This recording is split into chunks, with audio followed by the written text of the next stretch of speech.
Bonjour, vidéo numéro 12 sur la profondeur de champ. Alors, c'est un paragraphe qui m'a posé beaucoup de problèmes. J'ai décidé de vous présenter ça du point de vue artistique, avec le minimum de technique, parce que j'ai trouvé une page sur Wikipédia dont je vais mettre le lien en dessous, qui donne tous les calculs et toutes les explications techniques, et donc j'ai pas trouvé nécessaire de de faire un plagiat de la page Wikipédia. Et donc du coup, je me suis dit, on va s'attacher plus sur l'aspect pratique, finalement ce qui vous intéresse le plus, plutôt que sur des formules, parce que en fait, par l'aspect pratique, on va trouver un moyen de pas de s'en passer, mais de se passer des calculs. Voilà. C'est-à-dire qu'en fait, moi-même, je n'ai recours aux calculs que dans des cas bien particuliers et finalement très sporadiques, quand je fais de la macro ou des choses comme ça, où j'essaye de voir, d'essayer de voir, pas de prévisualiser, d'essayer d'anticiper le diaphragme auquel je vais travailler afin de savoir avec quel moyen d'éclairage je vais devoir mettre en œuvre pour obtenir la vitesse et le diaphragme surtout, qui m'intéresse. Donc, je ne dis pas que les calculs sont inutiles, mais ils étaient très utiles du temps de l'argentique parce qu'il fallait anticiper beaucoup, puisque la photo, on ne la voyait que après une semaine de développement. Et donc, voilà quoi. Maintenant, du temps de numérique, bon, ben, vous faites votre photo, vous regardez le résultat, et puis si ça vous plaît, c'est bien, ça vous plaît pas, ben, vous la refaites, quoi. Voilà. Surtout que, et d'autant plus que vous faites des travaux un peu spécifiques, notamment en macrophotographie. Donc voilà, j'ai estimé que quand les calculs n'apparaissent pas facilement à travers Internet, c'est pas la peine de les... Quand les calculs n'apparaissent pas facilement par Internet, eh ben, c'est effectivement intéressant de les expliciter, parce que notamment le calcul avec les logs pour les diaphragmes, tout ça, c'est intéressant, c'est utile. Par contre, pour tout ce qui est profondeur de champ, comme il y a cette page Wikipédia qui est très bien, je me suis dit, on va faire l'abstraction. Donc, on va commencer par quelque chose. Je mettrai aussi un lien vers une vidéo de Tony et Chelsea qui est particulièrement bien faite aussi et qui explique notamment la différence de profondeur de champ que l'on peut avoir entre un appareil petit format, genre APS-C, ou un appareil plein format 24-36. Alors ils disent que, parce qu'il y a ce fameux facteur de crop qui joue sur la focale et sur l'angle de champ, sur la relation angle de champ versus la focale, mais ce facteur de crop va jouer aussi sur la profondeur de champ obtenue. Et cela se comprend assez bien par rapport au cercle de confusion. Voilà. Donc le principe est que pour passer de l'un à l'autre, on multiplie ou on divise par le facteur de Crop, qui est le facteur d'échelle entre le diaphragme, les facteurs d'échelle entre la taille du grand capteur et la taille du petit capteur. Et donc, du coup, 50 mm à f8 va devenir en dx un 50 divisé par 1,5 pour chez Nikon, 1,6 pour Canon. Donc j'ai fait le calcul pour Nikon. Donc 1,5 ça fait 33 mm. Et le f8 va être divisé par 1,5 aussi, ce qui va nous donner 5,33. Et si on s'amuse à calculer avec les logs, on va s'apercevoir que c'est 4 plus 8 dixièmes de diaphragme. Voilà. Donc, ça c'est le diaphragme qui ne sert pas à la photométrie, c'est le diaphragme qui va vous donner la profondeur de champ. D'accord ? Quand vous faites votre photo à f8, vous êtes à f8, photométriquement parlant. Voilà. En fait, normalement, il faudrait prendre l'ouverture T, je vous renvoie à la vidéo sur les diaphragmes. Mais d'un point de vue profondeur de champ, du fait que le capteur est plus petit, il y a besoin de prendre en compte la différence de format du capteur aussi pour la profondeur de champ. Alors, la profondeur de champ, qu'est-ce que c'est? D'abord, on pourrait s'intéresser à ce qu'est la netteté. Qu'est-ce qui paraît net? Voilà. Donc, la photo que l'on va regarder, la photo, l'objet physique, que l'on va regarder sur un tirage papier ou que l'on va regarder sur un écran, hein, ça ne change pas grand-chose, va dépendre, l'impression de netteté et de flou va dépendre de l'acuité visuelle de l'observateur. Si on prend une acuité visuelle est égale à 10 dixièmes, hein, parce que bien sûr votre observateur peut être myope, peut être hypermétrope, peut avoir de l'astigmatisme, peut avoir plein de problèmes au niveau de la rétine et du cristallin qui fait qu'il ne voit pas 10 dixièmes. Mais voilà, il faut bien partir sur quelque chose. Donc on va partir sur un observateur standard, c'est-à-dire un observateur qui a une acuité de 10 dixièmes. Et l'acuité du 10 dixièmes, on nous dit que, dans le Wikipédia et partout ailleurs, que cela correspond à une résolution de 1 minute d'arc. C'est-à-dire que l'on est capable de voir quelque chose, de séparer deux objets séparés de 1 minute d'arc. Voilà. Alors, 1 minute d'arc, c'est assez facile parce que c'est donc 1/60 de degré. Et la tangente de 1 minute d'arc fait 1 divisé par 3000. Voilà, je vous l'ai marqué, epsilon est égal à 1 divisé par 3000, c'est l'angle en radians. Et comme ce sont des radians et que c'est un angle très très petit, on peut assimiler la tangente à la valeur de l'angle. Donc, grosso modo, on est capable de séparer, de distinguer 1 mm à 3 mètres. Voilà, c'est tout ce que ça veut dire. Mais cette acuité visuelle, et on va la transposer sur la photo, puisque c'est ça qui permettra de dire c'est net ou c'est flou. Et forcément, la photo, elle a une certaine dimension. Et si elle est issue d'un grand capteur ou d'un tout petit capteur, l'image est agrandie différemment. Et on s'ajoute après le fait que l'image que vous représentez représente un objet et que cet objet est lui-même à une certaine distance. Voilà. Donc il y a un moyen de transposer cette acuité visuelle de l'observateur sur la photo à qu'est-ce qui va être considéré comme net et comme flou à la prise de vue. Et c'est pas un choix, c'est une réalité physique. Donc c'est incontournable, il n'y a pas moyen de faire autrement et il faut vivre avec. Donc, quand vous allez vouloir faire des comparaisons de profondeur de champ entre différents formats, eh bien, il va falloir réintroduire ce facteur de crop pour savoir si, d'un point de vue profondeur de champ, vous utilisez des paramètres consistants, identiques, ayant la même efficacité. Donc on multiplie, on divise par le facteur de crop suivant qu'on monte ou qu'on descend. Donc quand on descend de format, on divise par le facteur de crop, et quand on monte en format, on multiplie par le facteur de crop. Déjà, de cette première constatation, on peut se dire que, eh bien, pour certains sujets, comme la macrophotographie, choses comme ça, c'est peut-être pas inintéressant d'avoir un petit capteur, puisque là, pour un DX, grosso modo à 4 et 8 dixièmes, on a la même profondeur de champ qu'avec un grand capteur pour f8. De même, en photo animalière où on cherche d'avoir la vitesse la plus rapide, donc le diaphragme plus ouvert, avoir un petit capteur peut être intéressant parce que on va avoir à pleine ouverture identique, par exemple si on prend un téléobjectif qui ouvre à 2,8, eh bien on aura plus de profondeur de champ à 2,8 sur un petit capteur qu'on aura de profondeur de champ à 2,8 sur un grand capteur. Voilà.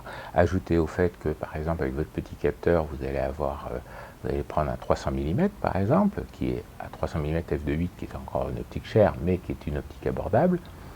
Vous allez obtenir la même profondeur de champ que quasiment un 500 ouvert à 2,8. Vous allez obtenir l'angle de champ d'un 500 ouvert à 2,8 450 mm exactement, on verra 2,8 si vous étiez en plein format, mais vous allez avoir une profondeur de champ qui va correspondre à 1,5 fois ce 2,8, soit quasiment un diaphragme de plus, donc quasiment la profondeur de champ d'un f4. Voilà. Et donc du coup, on peut se poser la question, on verra ça quand on traitera la photo animalière, entre avoir un full frame 24-36 avec un 500 mm qui va ouvrir à 4 par exemple, et puis un DX avec un 300 mm mais qui ouvre à 2,8. Voilà. Dans l'un, vous allez avoir, dans les deux cas, vous aurez grosso modo la même profondeur de champ, vous aurez grosso modo le même angle de champ, mais il y en a un, il ouvre à 4 et l'autre, il ouvre à 2,8. Voilà. Donc c'est en ça que, par exemple, ça on verra ça quand on va monter un système et des choses comme ça, que la profondeur de champ va influencer le choix, peut-être le choix de l'appareil que vous allez acheter. Alors, le calcul de la profondeur de champ peut être simplifié pour des grandes distances, hein, mais pour la macro, il faut prendre en compte la formule optique. La formule optique via ce qu'on appelle le grandissement pupillaire, c'est-à-dire qu'un objectif, je vais en chercher un. Voilà, je suis revenu. C'est-à-dire qu'un objectif peut avoir ce qu'on appelle un grandissement pupillaire. C'est-à-dire que le diamètre du diaphragme, qui va nous intéresser dans les calculs de profondeur de champ, ne va pas être identique. C'est-à-dire que si je prends cet objectif-là, là on voit qu'on a un petit diamètre. Alors attendez, je me cale, voilà. Là on a un petit diamètre, et si je retourne l'objectif au même diaphragme, en fait là il a un plus gros diamètre. Voilà. Donc là, vue de l'arrière, gros diamètre, vue de l'avant, petit diamètre. Voilà. D'autres objectifs peuvent ne pas être affectés de ce grandissement pupillaire, donc si je prends cet objectif-là, là on a quasiment le même diamètre devant que derrière. Voilà. Derrière, hop, devant. Donc ce grandissement pupillaire, il va falloir en tenir compte dans la profondeur de champ en macro. Et donc du coup, les calculs deviennent assez compliqués, parce qu'il y a un facteur en plus dans la formule, mais grosso modo, on s'en sort. Ceci est intéressant, bien sûr, quand on veut approcher au mieux par le calcul, prévoir ce que l'on va obtenir pour éviter la méthode essai-erreur, parce que, comme je vous le disais, la profondeur de champ va s'évaluer réellement, ce qui est net, ce qui est flou, va s'évaluer réellement que sur le tirage final. Et donc si vous avez des prises de vue importantes, ben, ça vaut le coup de se dire, bon ben voilà, la théorie me donne tel diaph, et puis je vais faire cette photo à ce diaph là, et puis un peu plus fermé, un peu moins fermé, et savoir où encadrer. Voilà. Alors que sur l'écran arrière, on peut ne pas voir ou voir trop bien ce qui est trop net ou trop flou, alors que ce qui compte, c'est le tirage final. Donc ce grandissement pupillaire va dépendre des objectifs. Par exemple, cet objectif-là, 50 mm ouvert à 1,4, en fait, il est légèrement rétrofocus, ce qu'on appelle un rétrofocus, c'est-à-dire que c'est un téléobjectif inversé. Voilà, c'est-à-dire qu'il est capable d'avoir des lentilles un peu au-delà de sa distance focale réelle, sinon ça ne passerait pas avec le système miroir du réflexe. A contrario, les téléobjectifs, par exemple, ont aussi du grandissement pupillaire volontiers, et les téléobjectifs peuvent être intéressants en macrophoto pour prendre des sujets le plus éloignés possible. D'ailleurs, par exemple, celui-là, et puis il y a des objectifs à formule simple où, grosso modo, la distance focale est suffisamment grande pour qu'on casse toutes les lentilles et avoir de la place pour le miroir réflexe, sans qu'on ait un objectif trop long du fait de la focale. Et bien là, ça c'est un objectif entre guillemets simple, quasi symétrique, et il n'y a quasiment pas de grandissement pupillaire. Voilà. Donc, point 3, bon, comme je vous l'ai dit, donc, la profondeur de champ repose sur l'acuité visuelle, et elle dépend donc de l'observateur. Ça, c'est très important, parce que du coup, ce qui peut paraître net pour vous va pouvoir ne pas paraître net pour quelqu'un d'autre. La taille finale de l'image, Ça c'est important. Une photo en petit format va paraître plus facilement plus nette partout qu'une photo en grand format tirée. Donc si vous avez fait des tirages 10-15 et puis que celle-là elle est bien nette, tout ça, je la fais tirer en grand et puis en grand c'est flou, ou la profondeur de champ n'est pas comme vous voulez, eh bien ça va venir de ça.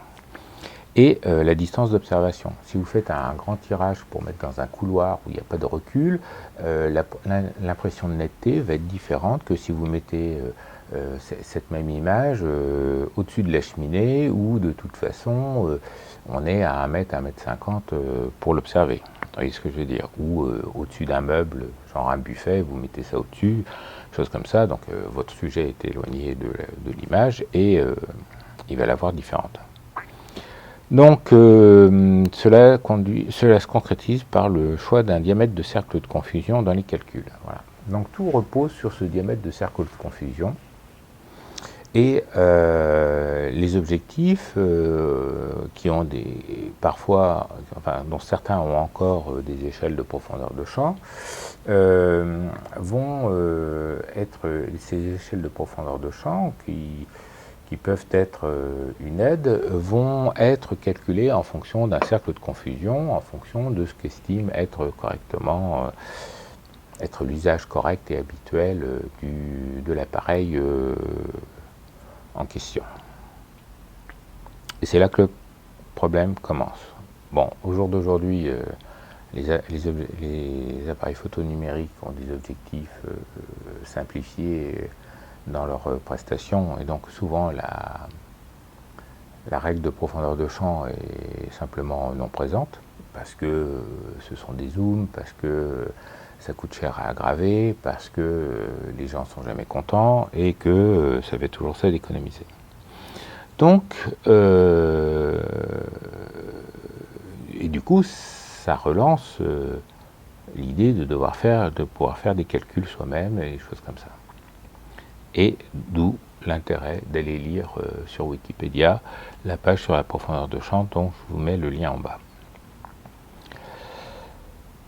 Si vous avez une échelle de profondeur de champ sur votre objectif, il faut se poser la question de savoir pour quel cercle de confusion elle a été calculée. Alors c'est pas facile à trouver dans les docs techniques. Et à la limite, c'est moyennement intéressant de savoir exactement pour quel cercle de confusion c'est calculé. Parce que on va voir ensuite une méthode qui va vous permettre, vous, de réétalonner cette échelle de profondeur de champ en fonction de vos besoins. Alors on est d'accord, quand on parle de l'échelle de profondeur de champ sur l'objectif, on parle de photos de sujets lointains. D'accord. Alors, le cercle de confusion, comment ça se concrétise dans la vraie vie? Si on prend une lentille simple et qu'on focalise les rayons pour 3 sujets différents espacés, donc on a un bleu qui est à l'infini, un vert qui est plutôt à distance moyenne, et puis un rouge qui est à distance plus proche. Voilà. Cette zone-là est le zoom de ça. Eh bien, qu'est-ce qui se passe? Si on fait la mise au point sur le sujet vert, il va être focalisé dans le plan de la netteté. Et donc, quand on va faire la mise au point, ça va correspondre à amener le capteur à l'endroit où se fait la mise au point. D'accord? Donc l'image verte est focalisée correctement. Qu'est-ce qui se passe pour l'image bleue? L'image bleue, elle se focalise en amont. Mais les rayons ne sont pas arrêtés, et puis il n'y a rien pour les arrêter. Et donc ils se prolongent suivant un diamètre que j'ai dessiné en bleu-vert, là, mais je ne suis pas sûr que ça se voit. Un diamètre qui va correspondre à notre cercle de confusion dans le capteur. Ça va être donc un transposé du cercle de confusion de l'acuité visuelle, donc 1 sur 3000, mais affecté du grandissement de l'image. D'accord? Et par rapport à la distance d'observation de l'image. Et pareil, pour le faisceau rouge, ça devrait se focaliser là, mais comme le capteur est là, ça va faire un diamètre, ça va faire une tâche du même diamètre que pour le faisceau bleu. Alors, si votre pixel fait exactement la taille du cercle, bah, vous ne voyez pas la différence. Avec votre appareil photo numérique, un pixel qui reçoit de la lumière sur la moitié de sa surface va donner cette même valeur sur toute la surface. Donc là, on pourra dire si le pixel est égal au diamètre de cercle de confusion, ou s'il est plus petit, eh bien, tout est net. Le bleu, le vert, le rouge, tout est net. Le sujet bleu, le sujet vert, le sujet rouge. Ça n'a rien à voir avec le chromatisme. Si votre pixel est plus petit, mais que le diamètre du cercle correspond à la transposée via le grandissement entre la taille du capteur et la taille de l'image à votre cercle de confusion, eh bien, toutes les images seront nettes. L'image du sujet bleu, du sujet vert et du sujet rouge. Si votre tâche focale est plus grande que le cercle de confusion, eh bien, là, ça sera flou. Voilà. Pour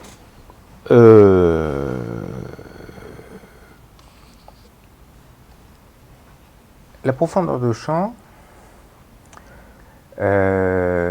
pour un sujet donné, pour un cadrage donné, c'est-à-dire une proportion des objets, voilà. Par exemple, admettons que vous fassiez de la macro-photo ou une photo d'objet, mettons que vous fassiez une nature morte, genre 2-3 oranges, une bassine en cuivre, et des choses comme ça. Vous allez avoir votre cadrage qui va correspondre à la taille que vous voulez mettre vos oranges, la taille que vous voulez mettre votre bassine en cuivre, la taille que vous voulez mettre votre petit bougeoir. Si vous n'aimez pas les oranges, vous mettez des pommes et une gramme de raisin, c'est très joli aussi. Et puis votre petit bougeoir, ou chose comme ça, ou votre bouteille de vin avec votre verre et puis les 2-3 noix cassées devant et toujours la petite bougie. Vous avez votre image en tête et vous avez votre cadrage en tête. Eh bien, la profondeur de champ, quelle que soit la focale que vous allez utiliser, si vous gardez exactement ce même cadrage, vous aurez exactement la même profondeur de champ au diaphragme voulu. Alors ça, c'est quelque chose qui est assez difficile à palper, à comprendre, à accepter, mais c'est un fait que vous pouvez vérifier vous-même. Vous avez tous, avec vos appareils de kit, un zoom ou quelque chose comme ça, bah, vous mettez des objets en volume, voilà, vous déterminez un cadrage, et puis vous faites une photo à la focale la plus courte, à la focale la plus longue, à la focale intermédiaire, au même diaphragme, et puis sur l'ordinateur vous regardez, vous tournez la molette, et vous verrez que l'étiquette de la bouteille de vin est floue et nette pareil, le grain de la peau d'orange est flou et net pareil, et ainsi de suite, et grosso modo, il n'y a pas de solution. Et effectivement, il n'y a pas de solution autre que changer le diaphragme pour changer la profondeur de champ, ou faire ce qu'on appelle du focus stacking, c'est-à-dire on empile plusieurs images, on fait des images à des distances de mise au point différentes, et dans un logiciel, on va prendre les parties nettes de chacune des images pour les superposer à l'image finale et obtenir une netteté partout. Donc, faire des photos avec faible profondeur de champ, c'est très facile. Faire des photos avec une profondeur de champ partout, c'est plus compliqué. Bien sûr, à ce cercle de confusion, et ce problème de cercle de confusion s'ajoute le problème que l'on a vu précédemment, à savoir la tâche d'Airy et le problème de la diffraction avec la taille du pixel, choses comme ça. Donc il y a un moment donné où quand on veut faire du net partout, ça devient compliqué, limite impossible sans focus stacking. Voilà. Alors, l'échelle de profondeur de champ. Alors, je vous ai sorti un vieux boîtier. Voilà. Je vais sortir un petit bébé pour vous montrer. Voilà. Donc, on a sur objectif. Ah, ouais, ben, c'est pas forcément le bon choix. Allez, vas-y, fais le zoom, fais le coco. Voilà. Alors vous allez voir des index rouges qui bougent, vous voyez. Alors, tac, tac. C'est pas évident. Alors, si je me mets plus près, est-ce qu'il réussit à faire la mise au point? Oui, voilà. Voilà, pof, pof, pof. Donc on voit des index rouges qui bougent. Voilà, des index rouges qui bougent. Et il y a la bague de mise au point. Voilà, il y a la bague de mise au point qui est dessous. Voilà. Alors, j'ai pris celui-là parce que justement il y avait les index qui étaient mobiles et donc ça limitait les confusions pour ce que l'on va voir. Si on prend un objectif, alors je vais le faire quand même sur un autre objectif, voilà, sur cet objectif-là, voilà, sur cet objectif-là, on va voir autour de la fenêtre de mise au point, voilà, autour de la fenêtre de mise au point, on a une échelle de mise au point avec des diaphragmes qui sont écrits, voilà, avec des diaphragmes qui sont écrits. Alors si je les mets droit pour vous, voilà, ça fait ça. Alors, par exemple, sur celle-là, bon, l'échelle est très succincte, hein, on a 11 et 16 comme diaphragme. Comment vérifier si l'échelle de profondeur de champ et le cercle de confusion vous conviennent? Alors, c'est très simple. Vous allez faire une mise au point sur un sujet lointain, genre un sommet d'immeuble ou quelque chose comme ça, avec un sujet avec un bon contraste, genre des tuiles ou des encadrements de fenêtres en aluminium ou des choses comme ça, quelque chose dont on peut apprécier vraiment la netteté quand on va zoomer avec. Donc vous allez faire une photo en faisant la mise au point dessus, et puis vous allez regarder, donc vous faites la photo avec la mise au point dessus, alors mettons que je fasse sur 15 mètres, hein, moi, et puis vous allez faire des photos successives en approchant l'index de profondeur, en approchant le 15 mètres sur l'index de profondeur de champ qui est à droite, c'est-à-dire qui est du côté de l'infini. À droite pour moi, à gauche pour vous. Et là maintenant, à droite pour vous, à gauche pour moi. Et vous allez faire des photos successives. Alors on ne va pas en faire 50, hein, on va en faire que quelques-unes, parce qu'en fait ça va aller très très vite. Donc par exemple, si vous allez sur l'index de si vous mettez à F11 par exemple, et que vous avez fait votre mise au point, par exemple sur celui-ci, sur 20 pieds, la valeur qui est écrite en orange, fait le focus coco, voilà, 20 pieds, et puis que vous allez vous déplacer, donc vous allez faire une première photo pour apprécier comment c'est net quand c'est en position verte, et puis vous allez décaler la bague de mise au point vers la droite pour mettre le 20 pieds en face du 11. Voilà, j'espère qu'on verra ça facilement, et vous allez refaire une photo. Et puis, si la photo est aussi nette sur le même détail, eh ben, votre échelle correspond à vos critères de qualité. Si vous êtes obligé de fermer d'un diaphragme en plus pour obtenir la profondeur de champ correcte, pour obtenir la netteté correcte dans cette position-là, eh bien, ça veut dire que votre échelle de diaphragme, elle est optimiste d'une valeur. Et si par contre vous êtes obligé de mettre F8 par exemple au lieu de F11 pour obtenir une netteté comme dans la première photo, donc quand la mise au point est faite sur le détail, eh bien ça veut dire qu'elle est pessimiste d'une valeur de diaphragme. Voilà, c'est quelque chose que j'ai fait, j'ai déjà fait pour un objectif, pour voir, parce qu'en fait je fais très peu de photos avec de la grande profondeur de champ, mais voilà, donc je me suis aperçu que mon appareil numérique, avec ses objectifs qui étaient anciens pour l'argentique, eh bien était optimiste d'un diaph, c'est-à-dire que quand je voulais la bonne netteté, eh bien il fallait que j'utilise les index de profondeur de champ de F8 quand j'étais à F11. Voilà, parce que sinon à F11 c'était tout flou. Voilà, donc vous allez alors on va trouver vous allez trouver des applications pour smartphone, des choses comme ça qui vous permettent de calculer votre profondeur de champ. Et par exemple, vous voyez, moi j'en ai une qui... Donc ça c'est l'ancêtre des smartphones, c'est un smartphone qui téléphone pas, voilà. Donc ça c'est ce qu'on appelle un Palm Tungsten, c'est un... comment ça s'appelle ça? Un organizer ou un truc comme ça, enfin bon, voilà. Donc on trouvait des petites applications de profondeur de champ, voilà, et donc je rentre dedans la distance de mise au point, par exemple si je mets à 2 mètres, voilà, à 2 mètres, pouf, et pour f5.6 et une focale de 50 mm, il me dit que j'ai une mise au point qui va de 1,96 m à 2,07 m, voilà. Je peux choisir, mon format de film. Voilà. Donc moi j'ai rentré les formats de film, je peux choisir les formats de film, voilà. Donc moi j'ai rentré les formats de film qui m'intéressaient, comme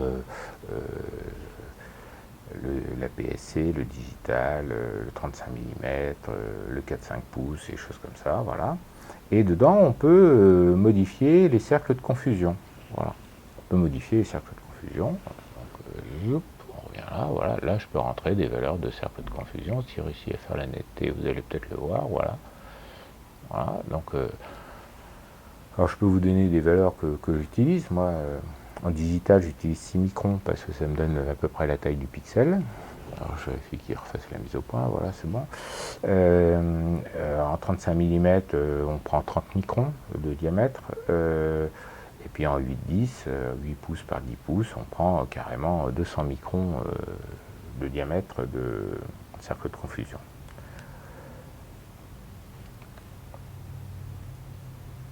Voilà, hop, on finit le bazar. Donc la profondeur de champ varie en fonction de ce cercle de confusion, et vous le verrez sur la page Wikipédia, comment ça se calcule. Alors, c'est bien dommage, ils ne donnent pas les cercles de confusion suivant les formats d'ailleurs. Tiens, oui, ça c'est un truc un peu bête. Bon. Pour les calculs de profondeur de champ, on va vous parler de quelque chose qui s'appelle l'hyperfocale. Alors, l'hyperfocale, c'est quoi? L'hyperfocale, c'est la distance à laquelle on est, dans ce cas-là, pour un sujet à l'infini. La distance d'hyperfocale, c'est la distance que l'on cherche, à savoir quelle mise au point faire, et ça assure aussi la netteté des sujets à la distance hyperfocale divisée par 2. Voilà. C'est un vieux marronnier, au sens journalistique du terme, que l'hyperfocale. C'est un truc qui est... C'est un calcul, d'abord, c'est un calcul qui dépend du cercle de confusion. Donc il faut choisir un cercle de confusion pour le calculer. Et ça amène à des discussions sans fin dans les forums sur savoir qu'est-ce que c'est que l'hyperfocale, est-ce qu'on fait de la photo de l'hyperfocale, moi je veux que ça soit tout net partout, et ainsi de suite. Alors il faut bien comprendre quelque chose, c'est que ce diamètre de cercle de confusion n'est pas forcément de la taille de vos pixels. Il peut être plus grand que la taille des pixels, et comme il peut être plus petit. S'il est plus petit, qu'est-ce que ça implique? S'il est plus petit, eh ben, ça veut dire qu'on a une zone de netteté qui est rendue par un pixel, et que le pixel, lui, quand il est développé, sur la photo finale, il a la même valeur partout, sur toute sa surface. Et donc, on a, avec des gros pixels, une netteté minimum qui est indépendante du diaphragme, d'accord? Dans la vidéo sur le diaphragme, je vous ai dit que en fait, ben voilà, avec la tâche d'Airy, on arrivait à un diamètre.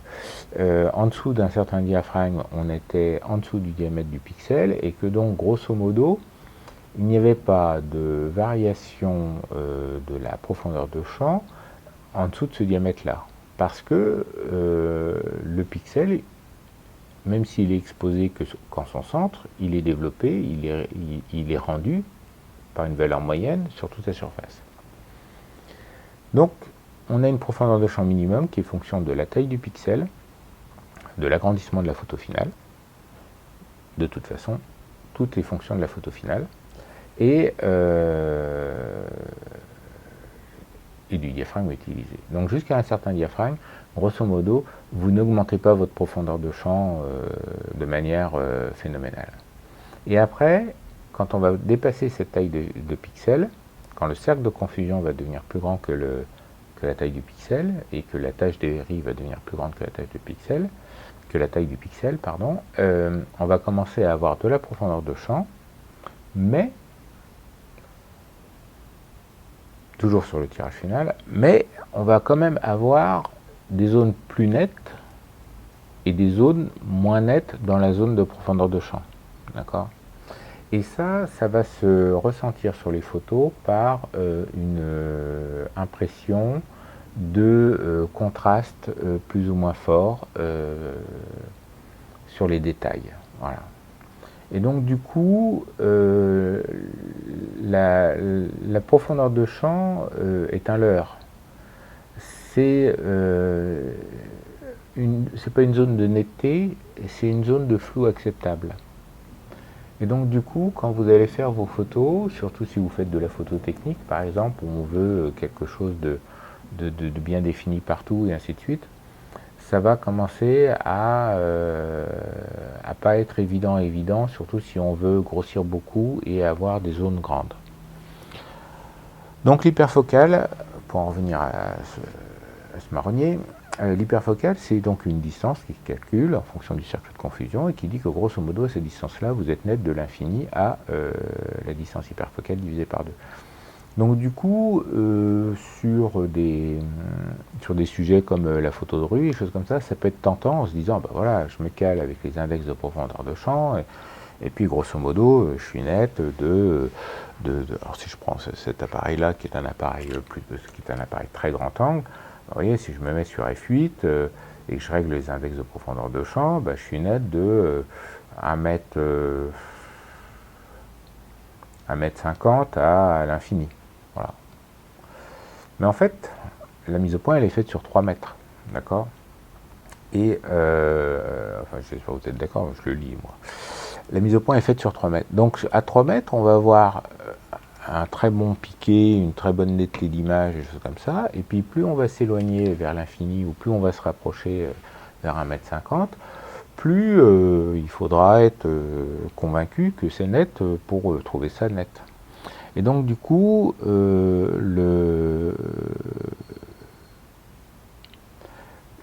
il faut bien garder ça à l'esprit parce que vous risquez d'aller vers des déconvenus en vous disant « Ah, bah zut, bah, j'aurais espéré que ça soit net, et puis en fait, c'est pas net, et ainsi de suite.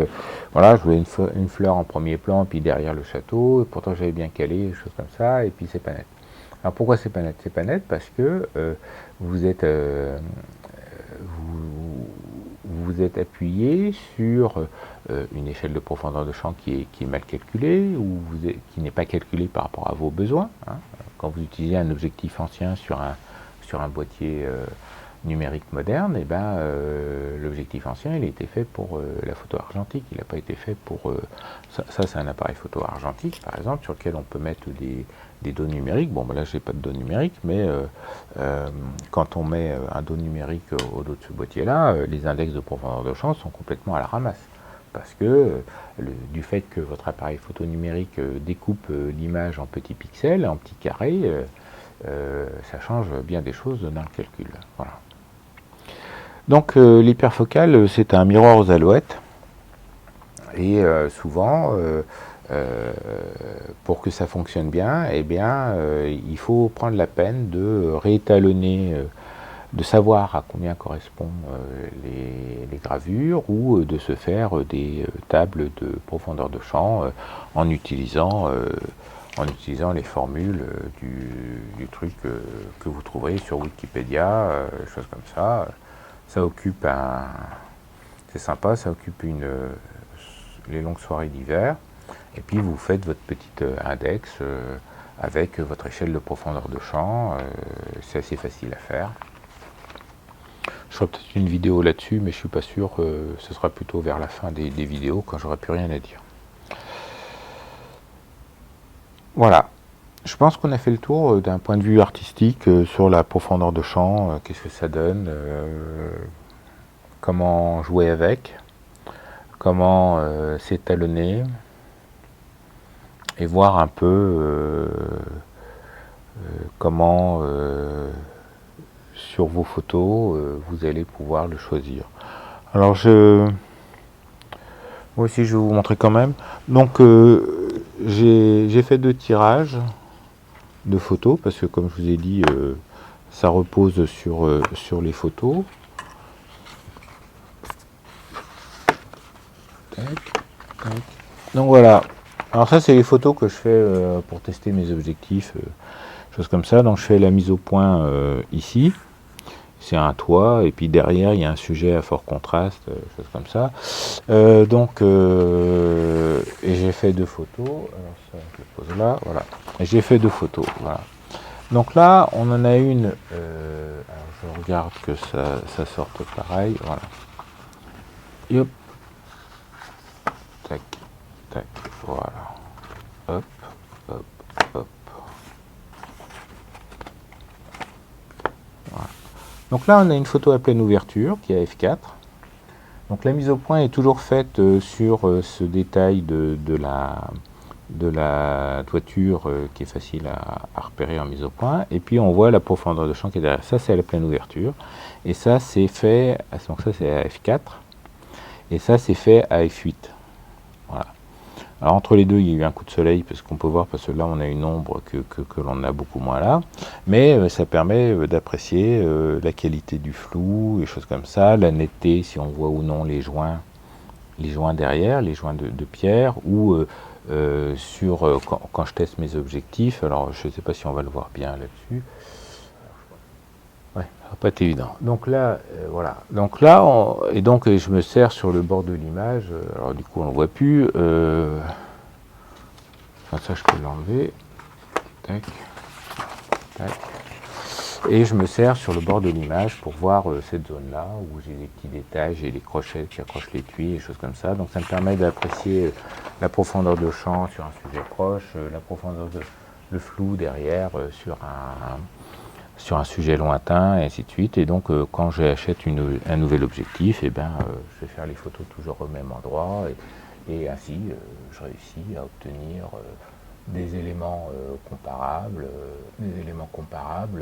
d'une photo à une autre, d'un objectif à un autre, et toujours la même chose, pleine ouverture et f8, parce que je me suis aperçu que ça suffisait amplement à mon bonheur pour voir ça.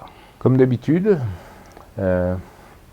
abonnez-vous et pensez éco pour essayer, comprendre et optimiser. Et à bientôt. Au revoir.